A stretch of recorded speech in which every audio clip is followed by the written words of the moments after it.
ओम गणपत्याय नमः। ओम श्री गणेशाय नमः। ओम श्री दुर्गा दिव्ये नमः।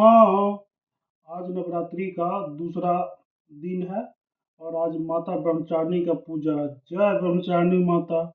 प्रथमं च शैलपुत्री, द्वितीये च ब्रह्मचारिणी, तृतीये च चंद्रघंटेति, चौथी च कुसुमांडेति, पंचम च स्कंदमाता, छठम च कात्यायनी, सप्तमं च कालरात्रि, अष्टम च महागौरी, नवम च सिद्धात्री, नवदुर्गा प्रकीर्तिता, महाकाली, महालक्ष्मी, महासरस्वती, महादुर्गायै नमः। महाकाली, महालक्ष्मी, महासरस्वती, महादुर्गायै नमः। महाकाली, महालक्ष्मी, महासरस्वती, महादुर्गायै नमः।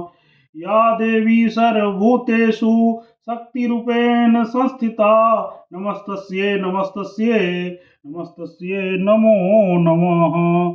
जय दुर्गा महारानी। ओम श्री जगदम्बायै नमः। ओम श्रीमद्देवी भागवत महापुराण ब्रह्मा द्वितीय खंडः। तुमे माता च पिता तुमेव, तुमेव बन्धुश्च सखा तुमेव, तुमेव विद्यादेवनं तुमेव, तुमेव सर्वं देवदेव। ओम नमः शनिकाय नमः। ओम श्री दुर्गा दिव्ये नमः। ओम श्री दुर्गायै नमः। ब्रह्मा जी का इंद्र तथा देवताओं के साथ लेकर श्री हरि के पास जाना, श्री हरि का उनसे लक्ष्मी के रुष्ट होने के कारणों का बताना, समुद्र मंथन तथा उससे लक्ष्मी जी का प्रादुर्भाव। श्री नारायण बोले, हे ब्राह्मण, भगवान श्री हरि का ध्यान करके देवराज इंद्र बृहस्पति को आगे करके संपूर्ण देवताओं के साथ ब्रह्मा जी के सभा गए। इंद्र समेत सभी देवताओं ने गुरु बृहस्पति के साथ शीघ्र ही ब्रह्मलोक जाकर पद्म योनि ब्रह्मा जी का दर्शन करके उन्हें प्रणाम किया। तत्पश्चात देवगुरु बृहस्पति ने ब्रह्मा जी से सारा वृत्तांत कहा।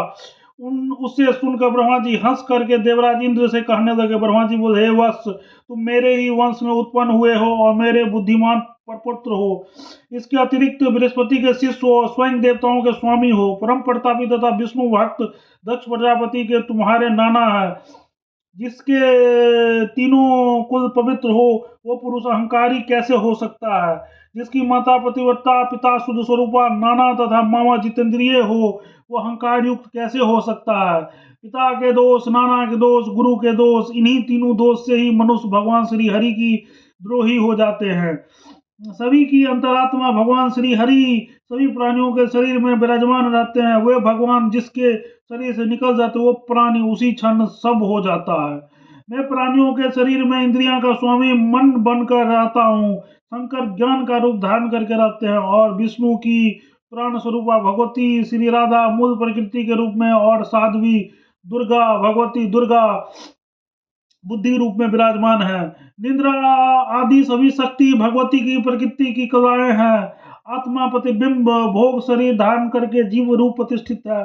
शरीर के स्वामी रूप आत्मा के देह से निकल जाने पर ये सब उसी के साथ तुरंत उसी प्रकार चल जाते हैं जैसे मार्ग में चलते हुए राजा के पीछे पीछे उसके अनुचर आदि चलते हैं। मैं शिव, शेषनाग, विष्णु, धर्म, महाविराट तथा तुम सब लोग उनके अंश तथा भक्त हैं। उन्हीं भगवान श्री कृष्ण के पवित्र पुष्प का तुमने अपमान कर दिया। शंकर जी ने जिस पुष्प से भगवान श्री हरि के चरण कमल की पूजा की थी वही पुष्प मुनि दुर्वासा के द्वारा तुम्हें प्रदान किया गया था, किंतु तुमने देववश उसका तिरस्कार कर दिया। भगवान श्री कृष्ण के चरण कमल में उपयुक्त हुआ पुष्प जिसके मस्तक पर स्थान पाता है उसकी पूजा सभी देवताओं में सबसे पहले होती है। तुम तो देव के द्वारा ठग लिए गए हो, परंतु सबके अधिक बलशाली होता है। भागहीन तथा मूर्ख व्यक्ति रक्षा करने में कौन समर्थ है? भगवान श्री कृष्ण को अर्पित किए जाने वाले पुष्प का तुम्हारे द्वारा त्याग किए जाने के कारण भगवती श्री देवी कोप करके इस समय तुम्हारे पास से चली गई है। अतः तुम इसी समय मेरे तथा गुरु बृहस्पति के साथ वैकुंठ चलो। मेरे वर के प्रभाव से वहां लक्ष्मीकांत भगवान श्री हरि सेवा करके तुम लक्ष्मी को पुनः प्राप्त कर लोगे। नारद, ऐसा कहकर ब्रह्मा जी सभी देवताओं के साथ वैकुंठ लोक पहुंचकर ब्रह्म सनातन भगवान श्री हरि को देखा। वे तेज स्वरूप प्रभु अपने ही तेज से यदि बयान हो रहे थे। वे ग्रीष्म ऋतु के मध्यकालीन 100 करोड़ों सूर्यों की प्रभा से युक्त थे। आदि अंत मध्य रहित अनुपम लक्ष्मीकांत भगवान श्री हरि शांत स्वभाव से विराजमान थे। वे प्रभु 4 भुजाओं वाले पार्षदों तथा भगवती सरस्वती के साथ सुशोभित हो रहे थे और चारों वेदों सहित देवी गंगा भक्ति भाव से युक्त होकर उनके पास विराजमान थी। उन प्रभु को देखकर ब्रह्मा के अनुगामी सभी देवताओं ने सिर झुकाकर उन्हें प्रणाम किया।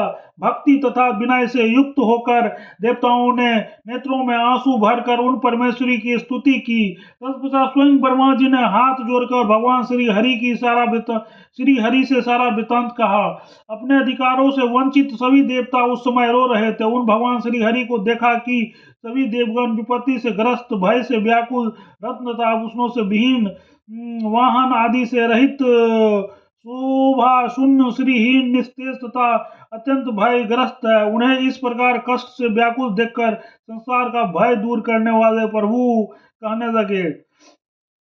श्री भगवान बोले, हे ब्राह्मण, हे देवगण, आप लोग मत डरिए। मेरे रहते आप लोगों को किस बात का भय है? मैं आप लोगों को परम ऐश्वर्य की विधि करने वाली स्थित लक्ष्मी प्रदान करूंगा, किंतु मेरे कुछ समोचित बात सुनिए जो हितकर, सत्य, सारभूत तथा परिणाम में सुखकारी है।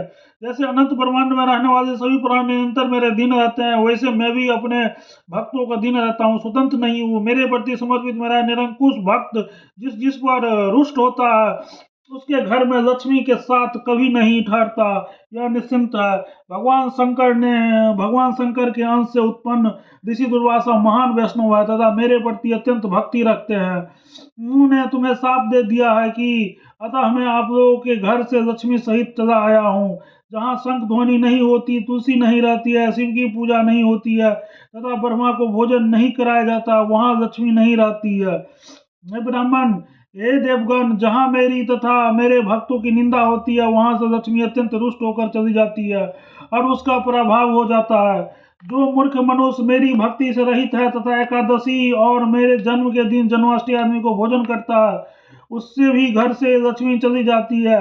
जो व्यक्ति मेरे नाम का तथा अपनी कन्या का विक्रय करता है और जिसके यहाँ अतिथि भोजन नहीं करता, उसके घर मेरी प्रिय लक्ष्मी चली जाती है। जो ब्राह्मण वेश्या का पुत्र है तथा उसका पति है वह महापापी है। जो भी ऐसे पापी के घर जाता है तथा सदा का श्राद्ध का अन्न खाता, उसके घर में कमलासना महालक्ष्मी अत्यंत रुष्ट होकर चली जाती है। हे देवगण, जो निजात धाम शूद्रों का सब जलाता है वो भागहीन होता है, उससे रुष्ट होकर कमल वासनी लक्ष्मी उसके घर से चली जाती है। जो ब्राह्मण शूद्रों के घर भोजन पकाने का काम करता है तथा जो बैल हाँकता है, उसका जल पीने से लक्ष्मी डरती है, उसके घर से चली जाती है। जो ब्राह्मण अशुद्ध हृदय वाला, क्रूर, हिंसक, दूसरों की निंदा करने वाला तथा शूद्रों का यज्ञ कराने वाला होता है, उसके घर से भगवती लक्ष्मी चली जाती है। जो ब्राह्मण पति पुत्रहीन स्त्री का अन्न खाता है, उसके घर से भी जगत जननी लक्ष्मी चली जाती है। जो नखों से निष्प्रयोजन तृण तोड़ता है अथवा नखों से भूमि को कुरेदता रहता है और जिसके यहाँ से ब्राह्मण निराश होकर चले जाते हैं, उसके घर में मेरी प्रिय लक्ष्मी चली जाती है। जो ब्राह्मण सूर्योदय के समय भोजन करता है, दिन में शयन करता है तथा दिन में नथुन करता है, उसके यहाँ से मेरी प्रिय लक्ष्मी चली जाती है। जो ब्राह्मण आचारहीन, शूद्रों का दान ग्रहण करने वाला, दीक्षा से विहीन तथा मूर्ख है, उसके भी घर से मेरी प्रिय लक्ष्मी चली जाती है।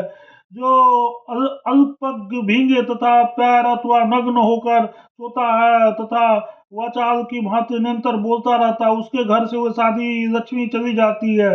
जो व्यक्ति अपने सिर पर तेल लगाकर उसी के हाथ में दूसरे का अंग का स्पर्श करता है और अपने किसी अंगों को बाजे की तरह बजाता है, उससे रुष्ट होकर तथा वे लक्ष्मी उसके घर से चली जाती है। जो ब्राह्मण व्रत उपवास नहीं करता है, संध्या वदन नहीं करता है, सदा अपवित्र रहता है तथा भगवान विष्णु की भक्ति से रहित है, उसके यहाँ से मेरी प्रिय लक्ष्मी चली जाती है। जो व्यक्ति ब्राह्मण की निंदा करता है, उसके सदा देश भाव रखता है, जीवों की हिंसा करता है तथा प्राणियों के प्रति दया भाव नहीं रखता है, सबकी जननी लक्ष्मी उस व्यक्ति से दूर चली जाती है। जिस जिस जगह भगवान विष्णु की पूजा होती है तथा उसका गुणगान होता है, वहां संपूर्ण मंगलों के भी मंगल प्रदान करने वाले भगवती लक्ष्मी निवास करती है। हे पितामह, जहाँ भगवान विष्णु श्री कृष्ण तथा उनके भक्त का यशोगान किया जाता है, वहाँ उन श्री कृष्ण की प्रिय भगवती ने लक्ष्मी निरंतर निवास करती है। जहाँ शंख ध्वनि होती है, शंख सालग्राम शिला तथा तुलसी दल ये रहते हैं, एवं उनकी सेवा वंदना तथा ध्यान किया जाता है, वो वहाँ वे लक्ष्मी सदा निवास करती है। जहाँ शिवलिंग की पूजा तथा उनके गुणों का शुभ कीर्तन तथा भगवती दुर्गा का पूजन तथा उनका गुणगान किया जाता है, वहाँ परम निवासिनी देवी लक्ष्मी वास करती है। जो ब्राह्मणों की सेवा होती है, जहाँ ब्राह्मणों की सेवा होती है, उन्हें उत्तम भोजन कराया जाता है और सभी देवताओं की पूजा होती है, वहाँ कमल के समान मुख वाली साध्वी लक्ष्मी विराजमान रहती है। नारद, समस्त देवताओं से ऐसा कहकर लक्ष्मीकांत भगवान श्री हरि लक्ष्मी जी से कहा, क्षीर सागर के यहाँ तुम अपने एक कला से जन्म ग्रहण करो। लक्ष्मी जी से ऐसा कहकर जगत प्रभु श्री हरि ने ब्रह्मा जी से पुनः कहा, एक कमल ध्वज आप समुद्र मंथन करके उसे प्रकट होने वाली लक्ष्मी देवताओं को सौंप दीजिए। हे मुने, ऐसा कहकर लक्ष्मीपति भगवान श्री हरि अंतपुर चले गए और देवताओं ने भी कुछ काल के अनंतर क्षीर सागर की ओर प्रस्थान किया। समस्त देवताओं और राक्षसों ने मंदराचल पर्वतों की मथानी, कच्छप को आधार तथा शेषनाग को मथानी की रस्सी बनाकर समुद्र मंथन किया। उसके परिणाम स्वरूप उन्हें धनवंतरी अमृत इच्छि सर्वा नाम के अश्व, अनेक विधि रत्न, हाथियों में रत्न स्वरूप एरावत, लक्ष्मी, सुदर्शन चक्र, वनमाला आदि प्राप्त हुए। मुने तब विष्णु परायण साध्वी लक्ष्मी ने वह वनमाला क्षीर सागर में शयन करने वाले मनोहर सदस्यों श्री विष्णु को अर्पित कर दिया। तत्पश्चात ब्रह्मा, शिव तथा देवताओं के द्वारा पूजा तथा स्तुति की जाने पर भगवती लक्ष्मी ने देवताओं के भवन पर अपनी कृपा दृष्टि डाली। फलस्वरूप वे देवगण मुनि दुर्वासा के शाप से मुक्त हो गए। नारद, इस प्रकार महालक्ष्मी के अनुग्रह तथा वरदान से उन देवताओं ने दैत्यों के द्वारा अधिकृत किए गए तथा भयंकर बना दिए गए अपने राज्यों को पुनः प्राप्त कर लिया। इस प्रकार मैंने लक्ष्मी का अत्यंत उत्तम, सुखदायक तथा सारभूत संपूर्ण उपाख्यान आपसे कह दिया। आप पुनः क्या सुनना चाहते हैं? इति मंद श्रीमद देवी भागवत महापुराण नवम स्कंधे श्री लक्ष्मी उपाख्यान वर्णन नामे चत्वारिंशोऽध्यायः। ओम तत्सत। प्रेम से बोलो जगत जननी जगदम्बा माता की जय। जय दुर्गा महारानी, जय सत्य जगत जननी जगदम्बा माता की जय। जय माता की, जय माता।